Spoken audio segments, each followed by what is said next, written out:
জয় শ্রীহরি, শ্রী বিষ্ণু নারায়ণ। সঙ্গে থাকুন। আজকের বিষয় খুব সুন্দর। আমাদের জীবনে প্রত্যেকেরই অর্থের খুব প্রয়োজন, আর এই অর্থকে ধরে রাখতে পারা একটা বিশেষ গুণ। আর এই গুণ অর্জন করতে গেলে আমাদের কিছু কাজ করা দরকার। তো আমি আজকে আপনাদেরকে বিশেষ কাজের কথা বলবো। সেই কাজ আপনারা যদি করতে পারেন, আপনারা অর্থ ধরে রাখতে পারবেন, অর্থ সঞ্চয় করতে পারবেন, সুন্দর সুস্থভাবে জীবনযাপন করতে পারবেন। দেখুন, আমাদের এই হিন্দু ধর্মের মানুষদের প্রত্যেকের বাড়িতেই লক্ষ্মী পুজো হয়। তো নিত্য পুজো হয়, আমরা নিত্য পুজো করি, ভগবানের সেবা করি। আর এই ভগবানের পুজো যখন আমরা করি, আমরা যদি কর্পূর প্রতিদিন পুজোয় জ্বালাতে পারি, তাহলে আমাদের জীবনে অনেক সমস্যার সমাধান হয়। মা লক্ষ্মী সন্তুষ্ট থাকেন, নারায়ণ সন্তুষ্ট থাকেন, গৃহের সকল দেবতারা সন্তুষ্ট থাকেন। কর্পূর এতটাই শুভ পবিত্র জিনিস, তাই আমি আপনাদেরকে বলবো, যদি সম্ভব প্রতিদিন জ্বালানোর না হয়, প্রতিদিন হয়তো জ্বালানো সম্ভব হচ্ছে না কর্পূর, অন্তত পক্ষে আপনারা শনিবার, মঙ্গলবার, বৃহস্পতিবার কর্পূর জ্বালিয়ে আরতি করবেন, সন্ধ্যা আরতি করবেন, সকালে যখন পুজো করবেন তখনও কর্পূর জ্বালাবেন।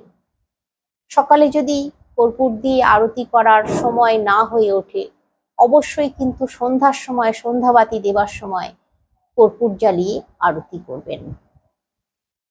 খুব সন্তুষ্ট থাকবেন, আপনার গৃহে মা লক্ষ্মী অচলা হয়ে থাকবেন। এরপর আমি এই ভিডিওতে আর একটা কাজের কথা বলে দেব, আর তার সঙ্গে বলবো, গৃহে মা লক্ষ্মীকে ধরে রাখতে গেলে এমন অনেক জিনিস আছে যেগুলো করা চলে না, সেগুলো আমাদের খারাপ সংকেত নিয়ে আসে। আর কিছু ভালো লক্ষণ, ভালো সংকেতের কথাও আমি এই ভিডিওর মাধ্যমে বলে দেব। সঙ্গে থাকুন পুরো ভিডিওটায়। আর একটা কথা, আপনারা অবশ্যই কমেন্টে আপনাদের ইষ্ট দেবতার নাম একবার হলেও লিখে যান। আর যদি ইষ্ট দেবতার নাম জানা না থাকে, হর হর মহাদেব, জয় বাবা সত্যনারায়ণের জয়, অথবা জয় মা লক্ষ্মীর জয়, আপনারা অবশ্যই কমেন্টে লিখুন। দেখুন, একবার হলেও তো অন্তত ভগবানের নাম স্মরণ করবেন আপনারা এই লেখার মাধ্যমে। আপনার এই যে লেখা কত মানুষ দেখবে, তাতেও কিন্তু আপনি পুণ্য অর্জন করবেন।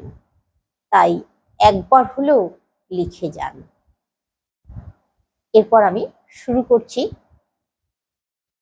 দ্বিতীয় যে কাজের কথাটা বলবো, সেটা আপনারা আগে শুনুন। বছরের মধ্যে একটা দিন একবারও যদি এই কাজটা করতে পারেন, সেই দিনটা হচ্ছে পূর্ণিমার দিন। বছরের মধ্যে যে কোনো পূর্ণিমার দিন আপনারা এই কাজটা করবেন।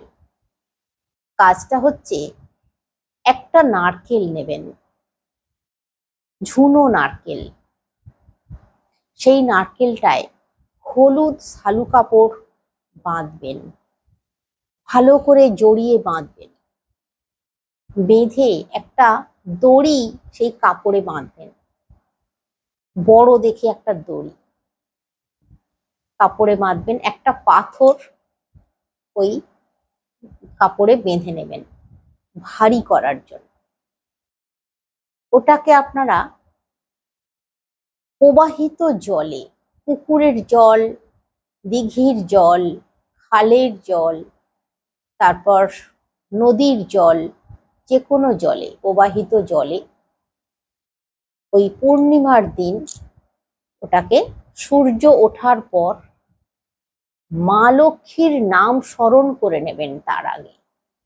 আর যদি সম্ভব হয় ওই নারকেলটাকে আপনারা মা লক্ষ্মীর কাছে রেখে পুজো অর্চনা করে নেবেন। তারপর যদি কাজটা করেন তাহলেও করতে পারেন, অথবা পুজো অর্চনা যদি না করেন এমনিও করেন তাহলেও চলবে। কিন্তু যখন ওটাকে জলে চোবাবেন, জলের মধ্যে দিয়ে রেখে দেবেন, সূর্য ওঠার পর কাজটা করবেন। তারপর সূর্য অস্ত চলে যাওয়ার পর ওটাকে কিন্তু তুলে নিতে হবে জল থেকে। ওটাকে রাখলেন, যখন জলে চোবাচ্ছেন তখন মনে মনে আপনার মনের ইচ্ছার কথা বলবেন, মা লক্ষ্মীকে স্মরণ করে। আপনার অর্থের প্রয়োজন, অর্থের কথা আপনি বলবেন, আপনার যেটা প্রয়োজন আপনি বলবেন। বলে দেখুন, আমাদের প্রত্যেকেরই অর্থর ভীষণ ভীষণ প্রয়োজন। আমি বলবো অর্থের কথা অবশ্যই আপনারা বলবেন, বলে ওই কাজটা করুন। তারপর সূর্য অস্ত চলে যাবার পর ওটাকে আপনারা তুলে নেবেন।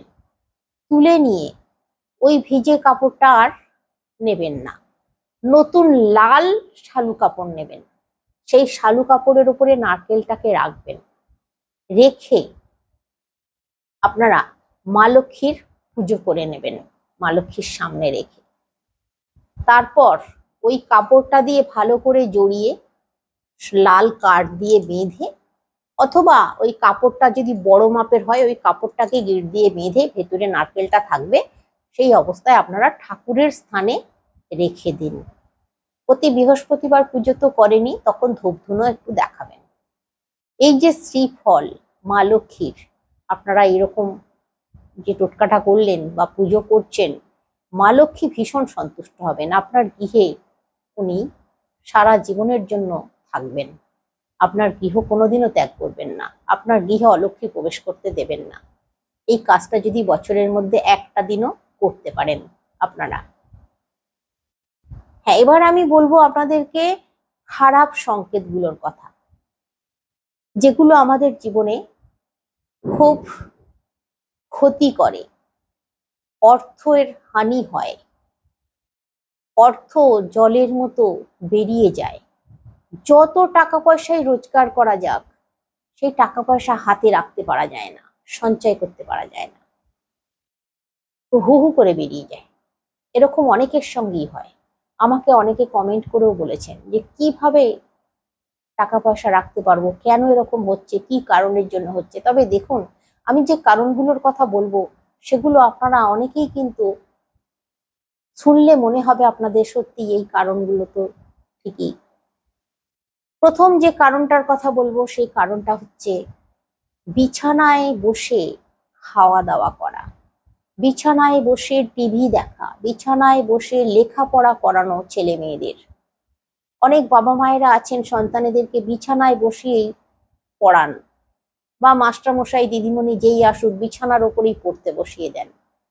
এই কাজ কখনোই করা উচিত নয়। এতে করে মা সরস্বতীর আশীর্বাদ পাওয়া যায় না।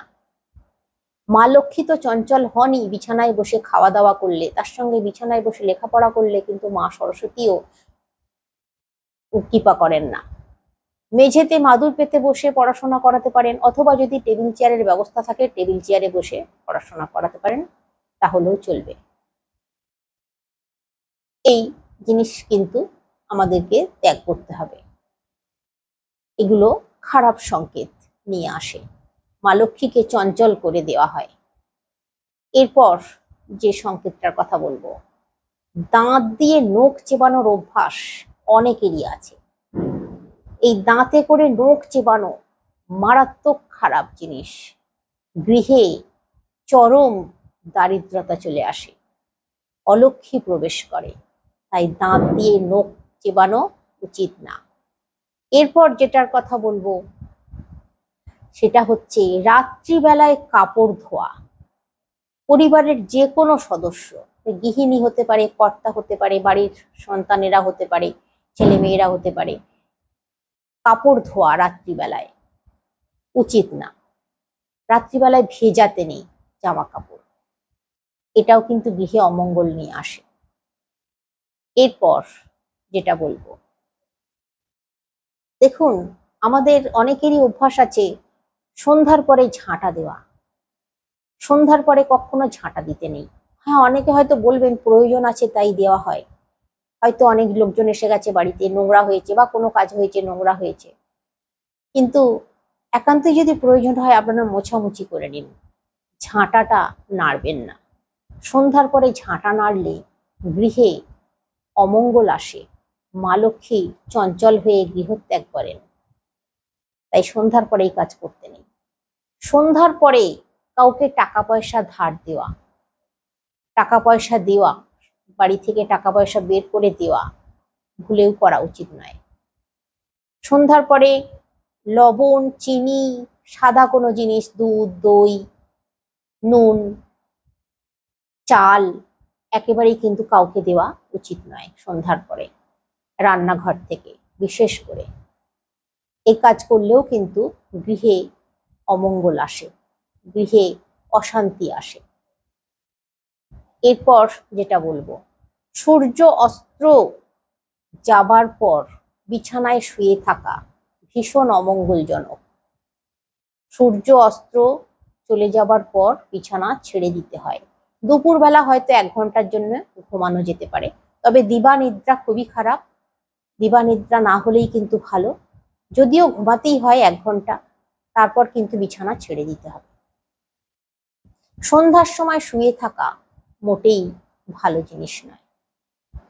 সন্ধ্যার সময় শুয়ে থাকলে পাপ লাগে, মা লক্ষ্মী বা যে কোনো দেবতাদের আশীর্বাদ থেকে বঞ্চিত হয় মানুষ, তাই গৃহে দারিদ্রতা আসে। হ্যাঁ, এরপর যেটা বলবো, ঠাকুর ঘরে কিছু জিনিস আছে যেগুলো করা উচিত নয়।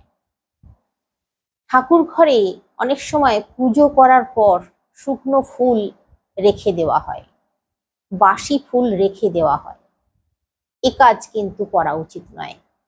তারপর পুজো হয়ে যাওয়ার পর সমস্ত জিনিস ছড়ানো ছেটানো থাকে। পুজোর থালা যেগুলো ঠাকুরের কাজে লাগানো হয়, সেই বাপু ঠাকুরের কাজে যেগুলো ব্যবহার করা হয়েছে, সেই সমস্ত জিনিস অগোছালোভাবে পড়ে থাকবে সারাক্ষণ। তার মধ্যে টিকটিকে চাটবে, মাছি বসবে, উচিত না। পরিষ্কার পরিচ্ছন্ন করে আবার সুন্দর করে যেখানে জিনিস সেখানে রেখে দেওয়া খুবই ভালো, তাতে শান্তি থাকে গৃহে। তারপরে পুজোর জিনিস, পুজোর ঘরের কোনো জিনিস কাউকে ভুলেও দেবেন না। ঠাকুর ঘর থেকে কোনো জিনিস বার করে বাড়ির বাইরে দেবেন না, কাউকে দেবেন না। এই জিনিস করতে নেই, করলেও কিন্তু গৃহে অকল্যাণ হয়। এরপর যেটা বলবো, পুজোর সময় ভিজে কাপড় পরে পুজো করা, ভিজে কাপড়ে মাতা তুলসীকে জল অর্পণ করা, কখনো এই কাজ করতে নেই।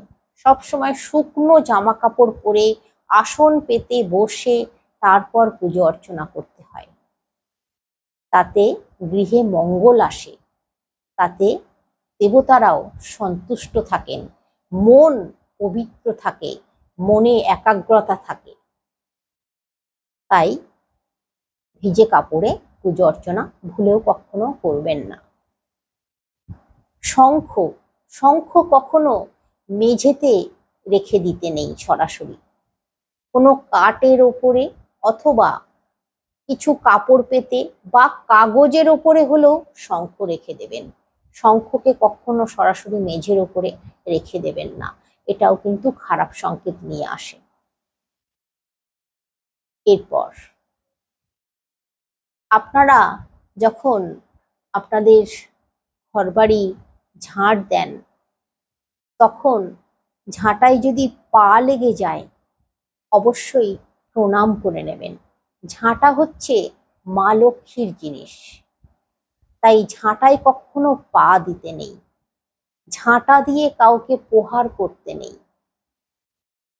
সবসময় ঝাঁটপাট দেবার পর ঝাঁটা বা বারুন পরিষ্কার করে তারপর যথাস্থানে রেখে দিতে হয়। তা না হলে খুবই খারাপ সংকেত নিয়ে আসে সংসারে। তাই এই জিনিসগুলো যদি মেনে চলা যায় খুব ভালো হয়। এরপর ঠাকুর ঘরে আরো কিছু জিনিস আছে, যেমন ঠাকুর ঘরে ঠাকুরের স্থানে কোনো বাড়ির হয়তো গুরুজন কেউ মারা গেছেন তার ছবি রাখা, এমনকি গুরুদেবেরও পিকচার রাখা, ঠাকুরের সঙ্গে সঙ্গে ঠাকুরের পাশাপাশি রেখে দেওয়া ঠাকুরের স্থানে, কখনো এরকমটা করবেন না। এটাও কিন্তু ভীষণ খারাপ, ভীষণ ক্ষতি আনে সংসারে। তারপর ভাঙা মূর্তি পুজো করা একেবারেই উচিত না। কোনো পিকচার হয়তো ক্র্যাক হয়ে গেছে, কোনো মূর্তি হয়তো ভেঙে গেছে, চটা উঠে গেছে, ফেটে গেছে, আপনারা বিসর্জন দিয়ে দেবেন জলে, নদীর জলে অথবা প্রতিষ্ঠিত পুকুরের জলে। তারপর নতুনভাবে আবার স্থাপন করে পুজো করবেন। একই মূর্তি বা একই পিকচার একই ঠাকুর ঘরে স্থানে, ঠাকুরের স্থানে ভুলেও রাখবেন না, একটা একটা রাখবেন। একটা পিকচার একটা মূর্তি যদিও রাখা যায়, কিন্তু কখনোই দুটো মূর্তি দুটো পিকচার এরকম কখনো কিন্তু রাখবেন না। আর ভুলেও কখনো শিবলিঙ্গ সাদা রাখবেন না, সবসময় কালো পাথরের শিবলিঙ্গ রাখার চেষ্টা করবেন ঠাকুর ঘরে। তাই এই কাজগুলো আপনারা অবশ্যই একটু মেনে চলুন, আশা করছি সুফল পাবেন। এরপর আপনাদেরকে বলবো কিছু ভালো সংকেতের কথা। এতক্ষণ তো সব খারাপ খারাপ সংকেত হলো, মনটা খারাপ হয়ে গেল, এবার একটু মনটা ভালো হোক, তাই না? মনটা তো ভালো হলে তবে তো আবার ভালোভাবে আমরা শান্তিতে সুন্দরভাবে চলতে পারবো। তাই এবার আমি আপনাদেরকে কিছু শুভ সংকেতের কথা বলছি। মা লক্ষ্মীর দেওয়া, মা লক্ষ্মী আপনাদেরকে এই সংকেতগুলো দেবেন যখন আপনাদের গৃহে উনি স্থায়ীভাবে বসবাস করবেন। আপনার মন হঠাৎই এত প্রশান্তি, এত শান্তি লাগবে যে আপনি নিজেও ভাবতে পারেননি। হঠাৎই আপনার মন শান্ত হয়ে যাবে। আপনি হয়তো একটু উগ্র প্রকৃতির ছিলেন, কঠোর প্রকৃতির ছিলেন, আপনি নরম মনের মানুষ হয়ে যাবেন, হঠাৎই শান্ত হয়ে যাবেন, জানবেন মা লক্ষ্মীর আশীর্বাদে। এরপর বলবো স্বপ্নের মধ্যেও কিছু কিছু জিনিস আছে যেগুলো দেখলে শুভ সংকেত আসে গৃহে, তার মানে অর্থের দিকটা অনেক বেশি মজবুত হতে চলেছে। স্বপ্নে যদি আপনারা পেঁচা দেখেন, যে কোনো পেঁচা, খুব শুভ জানবেন। স্বপ্নের মধ্যে যদি কচ্ছপ, সোনা, রূপো, মাছ, হাতি, সাপ, ময়ূর, ময়ূরের পালক, বাঁশি, এইরকম ধরনের যদি জিনিসগুলো দেখেন স্বপ্নের মধ্যে, আর যদি সেটা আপনার মনে থাকে, ভীষণ শুভ, ভীষণ ভালো জানবেন। আগামী দিনগুলো আপনার উজ্জ্বল হবে, সামনের দিনগুলোয় আপনার খুব সুন্দর হবে, পিছনের দিকে আর ফিরেও তাকাতে হবে না, আপনার জীবনে সুখ শান্তি আসছে, সৌভাগ্য আসছে।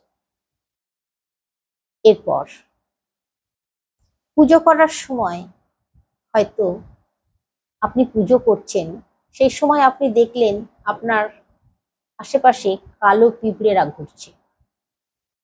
এই কালো পিঁপড়ের দল খুব শুভ বার্তা নিয়ে আসে। সেই যে পিঁপড়েগুলো কামড়ায় না, ওই কালো পিঁপড়েগুলোর কথা আমি বলছি, খুব শুভ, খুব ভালো। তারপর আপনাদের রান্নাঘরে যে ভাতের চালের যে টিন আছে বা ভাতের চালের যে পাত্র আছে, সেই পাত্রের চাল কখনো খালি হচ্ছে না, সব সময় আপনার মনে থাকছে যে না, চালটাকে এনে রাখতে হবে, ভর্তি রাখতে হবে, সবসময়ের জন্য সবসময় ভর্তি থাকছে। খুব শুভ জানবেন, খুব মঙ্গল জানবেন, গৃহে আপনাদের মা লক্ষ্মী বিরাজ করছেন, তার মানে মা লক্ষ্মীর কৃপা আছে। আর কখনো চাল শেষ হয়ে গেছে এই কথাটা বলবেন না, বাড়ন্ত এই কথাটা বলবেন। কখনো বলবেন না যে চাল শেষ হয়ে গেছে, বলতে নেই।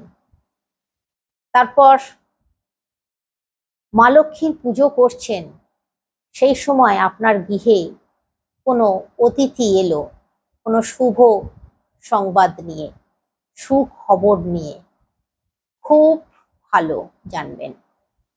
তারপর সকাল সকাল হয়তো পুজো করে ফেলেছেন, পুজো হয়ে গেছে আপনার, পুজো টুজো সেরে সংসারের কাজকর্ম সেরে হয়তো কোথাও যাচ্ছেন, সেরকম সময় পথে কড়ি কুড়িয়ে পেলেন, খুব ভালো জানবেন মা লক্ষ্মী আপনার উপরে এতটাই প্রসন্ন, তাই আপনি এই জিনিস পেলেন। সঙ্গে সঙ্গে সাদরে সেটাকে তুলে নিন, তুলে কপালে ঠেকিয়ে নিন, নিয়ে বাড়ি নিয়ে আসবেন। বাড়িতে নিয়ে এসে গঙ্গা জল দিয়ে ধুয়ে মা লক্ষ্মীর সামনে রেখে মা লক্ষ্মীর পুজো করবেন। যখন করবেন সঙ্গে সঙ্গে নিয়ে এসেই করতে হবে এমনটা বলছি না, সঙ্গে সঙ্গে নিয়ে এসে আপনি বাড়িতে রেখে দিন। যখন মা লক্ষ্মীর পুজো করবেন তখন গঙ্গা জল দিয়ে ধুয়ে মা লক্ষ্মীর সামনে রেখে পুজো করবেন। অথবা ওই কড়িটা আপনি মা লক্ষ্মীর ঘটে সবসময়ের জন্য রেখে দিতে পারেন। ঘটের মানে যে ঘটে পাত্রের মধ্যে ঘরটা বসাচ্ছেন সেই পাত্রের মধ্যে সবসময় মা লক্ষ্মীর শ্রীচরণের সামনে সবসময় রেখে দিতে পারেন, অথবা মা লক্ষ্মীর শ্রীচরণের সামনে সবসময় রেখে দিতে পারেন। খুব ভালো, খুব মঙ্গল জানবেন। এরপর হয়তো কোনো কয়েন কুড়িয়ে পেলেন, 1 টাকা 2 টাকা 5 টাকা এরকম কয়েন কুড়িয়ে পেলেন, খুব ভালো জানবেন, খুব শুভ জানবেন। আপনার খুব সুদিন আসছে, আপনি রোজগার করতে পারবেন। যদি ব্যবসা বাণিজ্য করছেন বা চাকরি করছেন তাতে তো উন্নতি আসবেই, বা ব্যবসা বাণিজ্য করবেন ভাবছেন বা কিছু করবেন ভাবছেন তাতেও কিন্তু ভীষণভাবে উন্নতি আসবে এই কয়েন কুড়িয়ে পেলে। আর এই কয়েন কুড়িয়ে পেলেও কিন্তু সযত্নে কপালে ঠেকিয়ে বাড়িতে নিয়ে আসবেন। বাড়িতে নিয়ে এসে ওই একই পদ্ধতিতে গঙ্গা জল দিয়ে ধুয়ে মা লক্ষ্মীর সামনে রেখে দেবেন, মা লক্ষ্মীর শ্রীচরণের সামনে রেখে দেবেন। তারপর পুজো অর্চনা করে ওই কয়েনটাকে আপনারা আপনাদের লকারেও রেখে দিতে পারেন সযত্ন করে, শালু কাপড়ের মধ্যে বেঁধে। ভীষণ ভালো। এরপর আপনাদের বাড়িতে হয়তো পুজো করেছেন, পুজো করার পর হঠাৎই দেখলেন ছোট ছোট ছেলে মেয়েরা কোনোদিন যারা খেলতে আসে না সেই দিন আপনার বাড়িতে আপনার আঙিনায় খেলতে চলে এসেছে, ছুটোছুটি করে ঢুকে পড়েছে, ঢুকে খেলছে মনের আনন্দে। ওদেরকে কিন্তু বকাঝকা করবেন না, খুব ভালো, খুব শুভ, খুব মানে সুখবর আপনি পাবেন। আপনার আনন্দে ভরে যাবে সংসার, আনন্দে থাকতে পারবেন খুব সুন্দরভাবে। এরপর মা লক্ষ্মীর দেওয়াই সংকেতের কথা আমি বলছি। আপনি পুজো অর্চনা করেছেন, আপনার বাড়িতে হয়তো নারকেল গাছ আছে বা আপনার আশেপাশে কারোর নারকেল গাছ আছে। পুজো অর্চনা করার পর একটু হয়তো বাইরের দিকে বেরিয়েছেন, সে সময় দেখলেন একটা নারকেল আপনার সামনে পড়ে গেল, বা আপনি দেখলেন যে নারকেলটা গাছ থেকে পড়লো। এই যে শ্রীফল আপনি দেখলেন, পুজো অর্চনা করেছেন সকাল সকাল, তারপরে দেখলেন নারকেল পড়লো, খুব ভালো জানবেন। এরকম ঘটনা ঘটতেই পারে কারোর না কারোর সঙ্গে, কারোর না কারোর জীবনে এরকম ঘটনা কিন্তু ঘটতেই পারে। এটা উড়িয়ে দেওয়া যায় না একেবারেই, যে না এরকম হতে পারে না তা না, এরকম হয়। তাই এই সংকেতগুলো পেলে জানবেন ভীষণ শুভ, ভীষণ মঙ্গলের। তো একটা ভিডিওতে আরো অনেক হাজারো সংকেতের কথা আছে, আমি আপনাদেরকে যেগুলো বলতে চাই আগামী দিনে আমি আরো ভিডিওর মাধ্যমে আপনাদেরকে জানিয়ে দেব। আজকে তাহলে আসছি, সকলে অনেক অনেক সুস্থ থাকুন, অনেক অনেক ভালো থাকুন। শ্রীহরি শ্রী বিষ্ণু নারায়ণের কৃপায়।